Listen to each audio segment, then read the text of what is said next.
Katherine Knight was born in the Hunter Valley in Aberdeen, New South Wales in 1975. She was the younger of the twins born to her parents, Barbara and Ken. Barbara and Ken had met through an affair when Ken had worked with Barbara's first husband, Jack. Barbara left her 4 children with Jack when she left him for Ken, sending her 2 youngest to live with an aunt in Sydney. Ken Knight had a difficult upbringing. At 14, he left school to work in a slaughterhouse. Unfortunately, he was also a heavy drinker and was very difficult to be around. His wife, Barbara, was a victim of his volatile temper, and she was subjected to his physical and sexual abuse on a daily basis. Barbara was a controversial figure and not one to be taken lightly. She was known for her foul language and a fiery temper, and would often shock others with the tales of her exploits. She was openly promiscuous, and her children were not spared from hearing about her extramarital relationships, as well as her hatred for men. Such a lifestyle was uncommon in that era, and many were appalled by her actions. However, it cannot be denied that Barbara was subjected to many atrocities that no one should ever face. She was a victim of her environment and circumstances. Katherine was a troubled teen. She had been exposed to many negative influences, which often led her to find herself in trouble with the school and the law.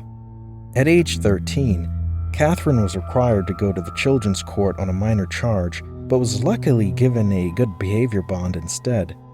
Even though Katherine claimed her father, Ken, never touched her, she claims several members of her family did sexually abuse her. Relatives of hers have corroborated her story and confirmed that the abuse she experienced did indeed take place. Multiple psychiatrists who have evaluated her after the abuse also concluded that her account was credible. Even though Katherine bullied and beat the boys at school, she was pleasant and likable most of the time, and occasionally got rewards for her good grades and good behavior. Katherine wanted to follow in her father's footsteps and work in a slaughterhouse. When she was 16 years old, she applied for a job at a slaughterhouse but was rejected. After her second application was accepted in 1972, she began working menial labor at the slaughterhouse, eventually being promoted to a slicer. Katherine had a natural affinity for her job at the slaughterhouse, inheriting her father's reputation as an expert in the craft. She was adept with her knife and took great pride in her knife collection, ensuring that each blade was in its prime condition. With each passing day, she felt more and more at home in the butcher's block. Her skills and proficiency allowed her to excel in her role, and she enjoyed the challenge it presented. When Katherine was wronged, she was quick to avenge them, and her retribution was often 10 times worse than the transgression. Those who didn't know her well learned not to cross her. As a strong woman, she was never afraid to stand up for herself and what she believed in, and her knives were never far away from her access. She hung her knife collection over her head in case she needed them. Katherine met her first husband, David Kellett, when she was 18. They dated for a short time before deciding to get married. On their wedding day, Katherine's mother, Barbara, warned David. She told him that Katherine would kill him if he tried to play her daughter. On their wedding night, David woke up to find Katherine choking him after he passed out from an exhausting evening of marital sex. She wanted more intimacy from him, but he had been too tired to give it to her. Katherine had built up a lot of expectations and excitement for their wedding night and was frustrated that David couldn't match her enthusiasm. About a year into their marriage, Katherine gave birth to their first child, Melissa. Unfortunately, shortly after Melissa's birth, Katherine was diagnosed with postpartum depression after being discovered when she was violently shaking the baby stroller. Katherine was admitted to a psychiatric hospital for treatment, and David was left to care for his wife and infant daughter.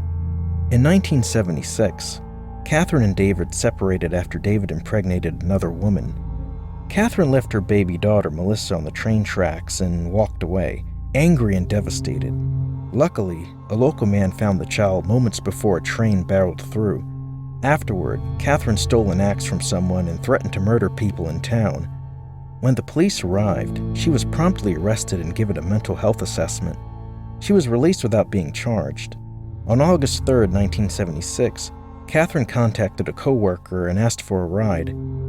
Katherine's co-worker offered to take her wherever she needed to go. While driving, Katherine pulled a knife on her co-worker and slashed her across the cheek.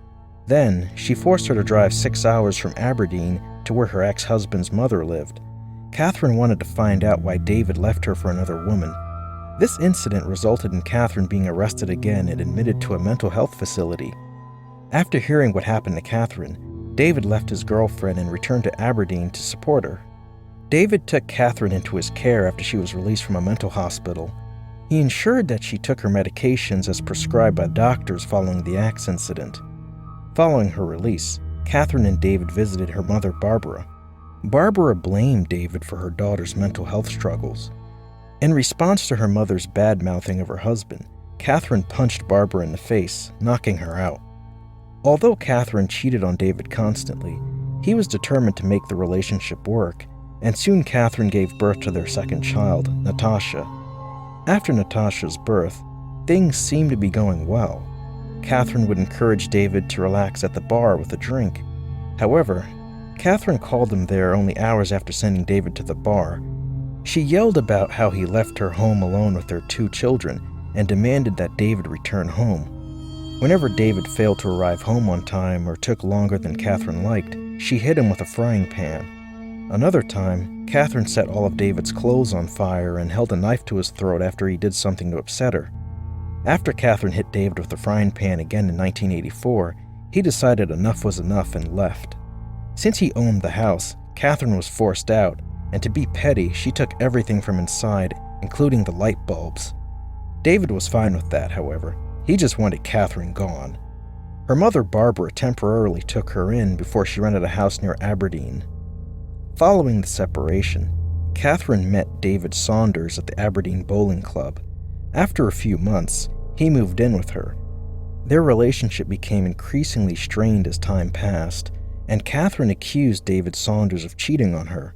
In retaliation, she committed a heinous act in May of 1987. After an argument with David, Katherine took his beloved puppy and slit its throat. She warned David that if she ever caught him cheating again, she would do the same thing to him. Katherine and David Saunders welcomed their daughter, Sarah, into the world in June 1988. With Katherine's workers' compensation check, they decided to put down a deposit on a new home. Once they moved in, Katherine set about making the house their own. She eccentrically decorated the home, covering every spare inch of the walls with animal skins, horns, skulls, traps, leather jackets, machetes, pitchforks, and other farm equipment. While the decor was certainly unique, it was also a bit disturbing. Throughout the years, Katherine and David's relationship grew more volatile, and the final straw for David was when Katherine stabbed him in the stomach with scissors. David had had enough and was no longer willing to tolerate Katherine's violent behavior. He had reached his breaking point, and the incident with the scissors was the final straw that pushed him to make the decision to finally leave. Soon after the relationship ended, Katherine began dating John Chillingworth. John Chillingworth had worked for Katherine at the slaughterhouse in their teenage years, but no romance had ever blossomed between them until several years later. While John did not know Katherine's turbulent past, the town warned him about it. Despite the warnings, John decided to take a chance and reached out to Katherine. As with all of Katherine's past relationships, her relationship with John Chillingworth soon turned violent, and she accused him of cheating. During the altercations, she smashed 2 sets of John's false teeth. However, Katherine gave birth to their son, Eric, in 1991. 2 years later, in 1993, John was offered a job opportunity in Queensland and wanted Katherine and the family to move there. Katherine visited John in Queensland, where they fought and ended their relationship. Since Katherine had already moved on with a man named John Price, she was fine with the end of their relationship. John Price was born in April of 1955, the oldest of 6 children. When John was young, his father accidentally shot his mother during an argument with his brother. Despite this tragedy, John grew up to be a beloved figure in his hometown, known affectionately to his friends as Pricey. He moved to Aberdeen with his family in 1981, divorcing his first wife amicably in 1988. John had a son and 2 daughters with his first wife. A hard-working and honest man, John was known and well-respected among Aberdeenians for his friendly presence and willingness to help when needed. Katherine and John Price had a tumultuous relationship that quickly turned violent. Katherine often accused John of having affairs behind her back, despite moving in with him in 1995. John was adamant in his declarations that they would never get married, and it was clear that he wanted to make sure his children inherited his estate after his passing. John often had a habit of accidentally calling Katherine by his ex-wife's name, which didn't go down well with her. Katherine would often become furious and make threats to kill John for his mistake. She would tell anyone who would listen how she wanted John to die and that she would do the deed herself. In 1998, John and Katherine argued over his refusal to marry her. Katherine videotaped items he had stolen from work and sent the tape to his boss as retaliation. The items were out-of-date medical kits that he had scavenged from the company garbage, but as a result, John was fired from the job he had held for 17 years. Devastated and broken, John immediately kicked Katherine out of his home. He was forced to find a less-paying job. Eventually, he and Katherine resumed their relationship, but he refused to allow Katherine to move in with him. His friends no longer wanted to have anything to do with him while Katherine was in his life, and the fighting became more frequent. After being fed up for months, John finally took action and took a restraining order out on Katherine to keep her away from him and his children. The next day, he told his co-workers about his fears of Katherine killing him. His co-workers pleaded with him not to go home, but John was convinced that if he didn't, Katherine would kill his children. Despite his fears, Katherine was not at home when he arrived. She had sent the children away for a sleepover at a friend's house, but when John was sleeping, Katherine arrived at his house. She woke him up, and the two had intercourse, after which point John fell asleep. The next morning, a neighbor noticed John's car in the driveway, and his employer sent a worker to investigate when John didn't show up for work. It was very unusual for him to not show up for work because he was a very reliable person, so they understandably grew concerned. They knocked on Price's bedroom window to wake him up, but noticed blood on the front door and notified the police. When police broke down the back door, they found Katherine comatose from pills. While John slept, she had stabbed him with a butcher's knife. As evidenced by the blood trail, he tried fleeing, but Katherine chased him throughout the house. After opening the front door and getting outside, John either stumbled back inside or was dragged back into the hallway, where he eventually died. According to his autopsy, John had been stabbed at least 37 times, including many wounds that extended into his vital organs. Katherine then skinned him and hung his skin on the architrave of the lounge room door hours after his death. John's blood covered the floor, while his remains stained the walls and other surfaces at the crime scene. Katherine then took a sharp object and brutally decapitated John. She proceeded to cook some of his body parts, making a feast fit for a king. Then, Katherine served up the meat with baked potato, pumpkin, zucchini, cabbage, yellow squash, and gravy in 2 settings at the dinner table. Beside each plate, Katherine placed a note with one of John's children's names written on it. She was preparing to serve his body parts to his children. The horror of what Katherine had done was unimaginable, yet there she was, ready to let her children consume their father's remains. Despite her initial petition of guilty to manslaughter, Katherine was arraigned on murder-degree charges in March 2001. Her plea was not guilty. During her trial, Katherine changed her plea from not guilty to guilty. The judge presiding over the case was aware of the gravity of her crime and her lack of remorse, and he sentenced her harshly. He gave her life without parole and ordered that her papers be marked "definitely never to be released." It was the first time a woman had received such a sentence in Australian history.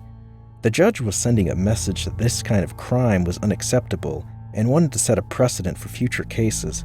He needed to make it clear that anyone who committed this type of crime would be subjected to the same punishment, regardless of gender.